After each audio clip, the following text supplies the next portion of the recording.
Luke chapter 4. Then Yeshua, filled with the Ruach HaKodesh, returned from the Yarden and was led by the Spirit in the wilderness for 40 days of testing by the adversary. During that time, he ate nothing, and afterwards he was hungry.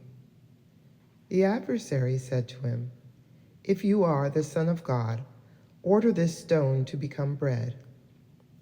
Yeshua answered him, "The Tanakh says, man does not live on bread alone."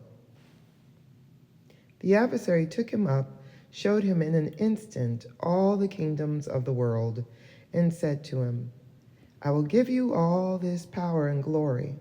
It has been handed over to me, and I can give it to whomever I choose. So if you will worship me, it will all be yours." Yeshua answered him, "The Tanakh says, worship Yehovah your God and serve him only."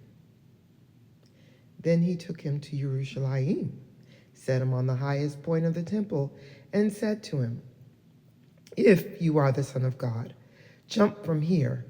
For the Tanakh says, he will order his angels to be responsible for you and to protect you. They will support you with their hands so that you will not hurt your feet on the stones." Yeshua answered him, "It also says, do not put Yehovah your God to the test."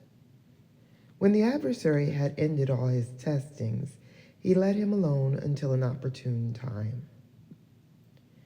Yeshua returned to the Galilee in the power of the Spirit, and reports about him spread throughout the countryside. He taught in their synagogues, and everyone respected him. Now when he went to Nazareth, where he had been brought up, on Shabbat he went into the synagogue as usual. He stood up to read, and he was given the scroll of the prophet Yeshayahu. Unrolling the scroll, he found the place where it was written, "The Spirit of Yehovah is upon me, therefore he has anointed me to announce good news to the poor.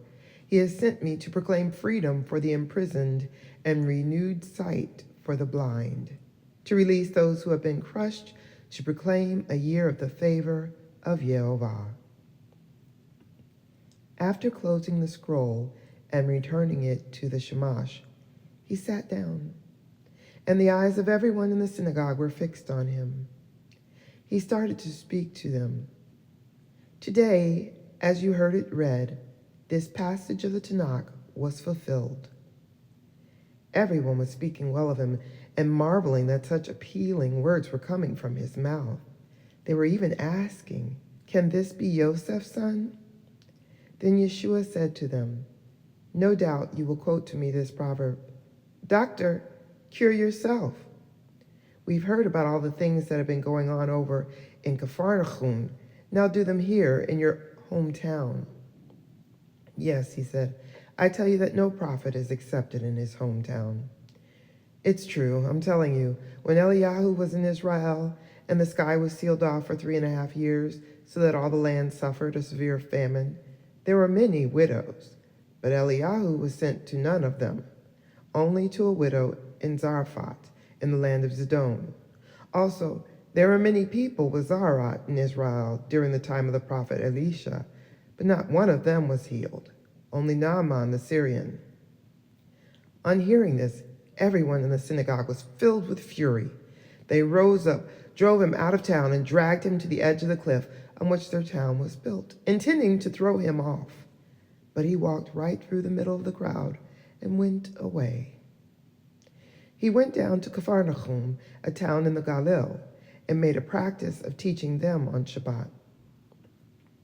They were amazed at the way he taught, because his word carried the ring of authority. In the synagogue there was a man who had an unclean demonic spirit, who shouted in a loud voice, "Yah! What do you want with us, Yeshua from Nazareth? Have you come to destroy us? I know who you are, the Holy One of God."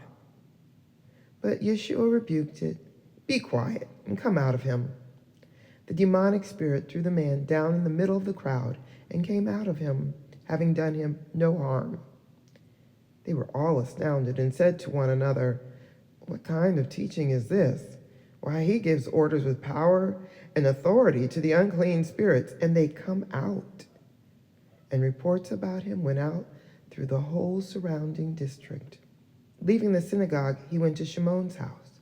Shimon's mother-in-law was suffering from a high fever, and they asked him to do something for her. So, standing over her, he rebuked the fever, and it left her. She immediately got up and began helping them. After sunset, all those who had people sick with various diseases brought them to Yeshua, and he put his hands on each one of them and healed them. Also, demons came out of many, crying, "You are the Son of God!" But rebuking them, he did not permit them to say that they knew he was the Messiah. When day had come, he left and went away to a lonely spot.